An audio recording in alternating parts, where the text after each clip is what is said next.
Hi friends, నేను ఇంటికి వచ్చేటప్పుడు దారిలో చుట్టుపక్కలంతా పచ్చగా తోట పొలాలు చాలా బాగున్నాయన్నమాట. ఇక్కడ వచ్చేసి సజ్జ తోట ఉంది. పక్కనే చెండుమల్లె పూల తోట, టమోటా తోట, మొక్కజొన్న తోట చాలా బాగా హ్యాపీగా అనిపించింది అనమాట చూడడానికి. వర్షానికి టమోటా పంట అంతా నాశనం అయిపోయిందనమాట. వాళ్ళు చాలా బాధపడ్డారు.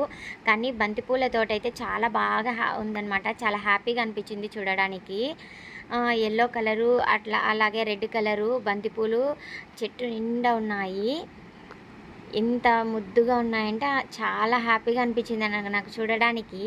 నేనైతే ఆగలేకపోయాను. వీడియో తీసుకుందాము అని మా ఆయనతో చెప్పేసరికి మా ఆయన బండి ఆపి వీడియో తీసుకోపో అని చెప్పి నన్ను పంపించారు. ఇక్కడ చూడడానికి ఎంత హ్యాపీగా ఉంది. వీళ్ళైతే కనుక చెడిపోయిన టమోటాలన్నీ తీసేస్తున్నారు.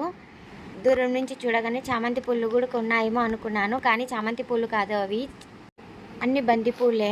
ఇక్కడ మొక్కజొన్న తోట కూడా ఉందన్నమాట. కంకులు చాలా పెద్ద పెద్దగా ఉన్నాయి.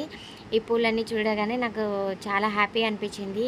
ఒకటే చోట ఇన్ని బంతిపూల తోట చూసేసరికి అందరికి ఎవరికైనా హ్యాపీగా అనిపిస్తుంది కదా. ఈ చిన్న చిన్న పూలు ఆ స్మెల్ చాలా బాగున్నాయన్నమాట. మీరు కూడా ఇలా బంతిపూల తోటకు వెళ్ళింటే కనుక నాకు కామెంట్ సెక్షన్లో కామెంట్ చేయండి ఫ్రెండ్స్. ఇంకా అలాగే ఇంటికి వచ్చేసాము. వచ్చే దారిలో దాహంగా ఉంది అని చెప్పేసరికి మా ఆయనకి ఉప్పు సోడా తీసి ఇచ్చారు నాకు. నేను మా ఆయన ఉప్పు సోడా తాగేసి ఇంటికి బయలుదేరేసి వచ్చేసాము. వచ్చే దారిలో వినాయకమయ్యని కూడా చూసామండో. ఇది చూడండి మీరు కూడా. అలాగే దారిలో వినాయకమయ్య స్వామి కనిపించారు. ఈ స్వామి తాడిపత్రి రజకపేటలో పెడుతున్నారంట. స్వామి చక్రం మీద ఉన్నారు కదా, ఆ చక్రం అనేది రౌండ్గా తిరుగుతూ ఉంటుందంట. అది డెకరేషన్ అలా చేశారనమాట. స్వామివారికి ఇక్కడే వస్త్రాలన్నీ కట్టి తీసుకెళ్తున్నారు స్వామివారిని. అలాగే పుట్లూరు రోడ్లో వినాయకమయ్య స్వామి ఈ స్వామి అనమాట. వెళ్ళి